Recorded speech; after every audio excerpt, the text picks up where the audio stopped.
Hello, in this video I want to talk about derivation strategy. So we have our derivation rules which tell us which things count as derivations and which don't. But then we also want to figure out how we're going to use those rules to create derivations. Just like if you're playing a sport or a game, it has rules, and then there's strategy for winning. So now I want to talk about strategy for creating derivations. So we know we have these four kinds of moves. We have the show line, which is what we do first. Then we put in our premises, which is what we do second. We can apply we have inference rule applications, and that's what we do third. And we just keep doing those until we get to the conclusion. And then we have direct derivation, which is our current way of boxing and canceling, and we can do that when we get the conclusion, and that's when we're done. So the sort of strategic challenge arises at step 3, applying the inference rules, applying MP, DN, and MT. We want to use those rules, MP, MT, and DN, to get to the conclusion, but one application of MP or MT frequently is not enough to get to the conclusion, and so we have to figure out, okay, we're going to do it in multiple steps, and how do we want to do those multiple steps intelligently? We're going to have to combine our different sentences through several stages, through several lines of reasoning. So how do we think about this? How do we think about we're going to MP or MT our way to the conclusion? What do we do to do that? So the first step is to find all the conditionals in the derivation. And I'm going to go through these steps, and then I will illustrate them. So you want to find the conditionals. So you look through and say, they're the conditionals. Then you want to figure out with each of those conditionals, what do I need for MP? What do I need for MT? So I want to ask myself, you want to ask yourself, what are their antecedents?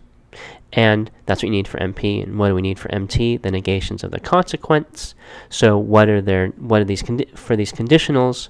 What are their negated consequence? So now you have this list of things that you need to do MP or MT, and then you want to go and look and say, okay, do I have any of those?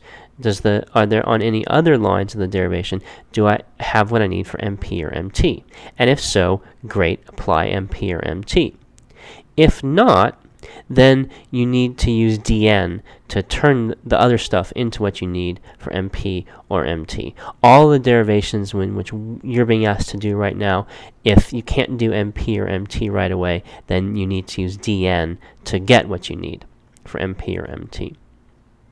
And you will just repeat this process until eventually you reach the conclusion of the derivation and you box and cancel. So you'll be getting new lines, and you'll say, okay, so now can I go back and use any of those other conditionals with MP or MT? So let's take a look at this strategy in action. So here we have a derivation, or an argument. We don't have the derivation yet, that's the whole point. And we want to proceed to produce a derivation, so we'll start with showing the conclusion. And then we can put in our 3 premises. Maybe I can make this strategy a little bit bigger. Let's see if I can do that. Yes, good, okay. Make that just, easier to read there. All right, so, okay, we've done our show line, and we've entered our premises. And now the third step is to do MP or MT. And we're in the third step. So we want to do this strategically. So we want to follow this advice. So the first thing we want to do is find the conditionals. So where are the conditionals? They're on line 2, not P then not Q, and 4 if P then R. So those are the 2 conditionals. And now we say, okay, good, we found them. Now we want to ask, what do I need for MP or MT?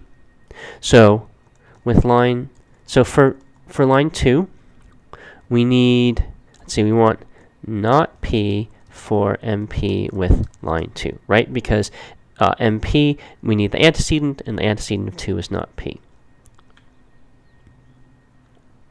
For MT, we need the negation of the consequent. The consequent is not Q. So what we need is not Q. That's for MT with line 2. How about with line 4? Line 4 is if P then R. For modus ponens, we need the antecedent. The antecedent is P, so we need P for MP with line 4. And finally, what about MT? With line 4? Well, we need the negation of the consequent. The consequent is R, so we need not R for MT with line 4. So now we know. We've looked at both of our conditionals, and we figured out what we need for MP and MT with each of them. We need not P for MP with line 2. We need not Q for MT with line 2. We need P for MP with line 4. And we need not R for MT with line 4. So if we have any of those, that's good. We can then apply our rules MP or MT. So now let's look. Do we have what we need? Well, all we have is Q. And, it's going to keep... All we have is Q, and that's Q is not P. Is that not Q? No. Is that P? No. Is it not R? No. So Q is not any of those things. So right now, unfortunately, we cannot do MP or MT. That's too bad. Can we... So we're sort of stuck. So the next stage in the strategy says, well, what if you can't immediately do any MP or MT? That's where we are. We can't. We figured out what we need, and we don't have any of what we need, so we can't. So that means we need to use dn to create what we do need. So can we use dn to create what we need? Well, it's only going to be dn with line 3. We're trying to do MP or MT with line 2 and 4. So 3 is the only candidate for using dn. And fortunately, we can use dn. Actually, it's not fortunate. It's set up this way, so that will work out. We can get not Q. With 3, we can turn 3 into not Q, and that's what we need for modus tollens with line 2. So we have this list, and we say, aha, I can turn this Q into one of these things on this list, and then I'll be able to do MT. So we will say 3dn, and that gives us not Q. And that's what we said we needed for modus tollens with line 2. So we're going to say 2, 5, MT, and we get not P. So we've moved the derivation forward. Now, that's good, but are we done? No, we need R, and we can't turn not P into R directly with double negation, so we need to keep going. We need to keep doing MP and MT. So now we want to look, okay, can we use not P with either of our lines 2 and 4? Well, we said we needed not P for modus ponens. This is not P, so we can't do modus ponens with 2 and 6, and we can't do modus tollens with 2 and 6.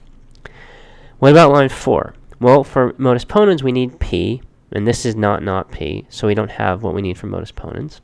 Can we do modus tollens? No, we need not R for modus tollens with line 4, and we still don't have not R. So, again, we can't immediately do any MP or MT, and so what should we do? We should use double negation to create what we need for MP or MT. So we think, okay, well, can I use dn with line 6 and create something that will let me do MP with line 4? And I can. I can say 6dn, and that turns not P into P, and that is what we need for modus ponens with line 4. So now we can say 4, 7, MP, and we get R, and now we have our conclusion, and now we can box and cancel with direct derivation. So we'll say 7dd. Now, this is going to complain. It says direct derivation must be on the last line of a subderivation, and it's not the last line because we had this stuff. So let's get rid of these notes. And now we can say, oh, it's 8dd, isn't it? That's better. Okay, so that illustrates the application of this strategy, and I think you'll find it really helpful to follow this strategy through. And in particular, I think you'll find it really helpful to write out what the antecedents are and what the negated consequents are that you need for MP or MT. And you can do that in the derivation like I did here and then delete it. Or instead, you could do it on a separate piece of paper, or in the notepad on Windows, or in text editor or Word or whatever on a Mac. Just have them written down somewhere, and that will make it easier for you to figure out how am I going to move the derivation forward. Okay, if you have any questions, please let me know. Good luck deriving.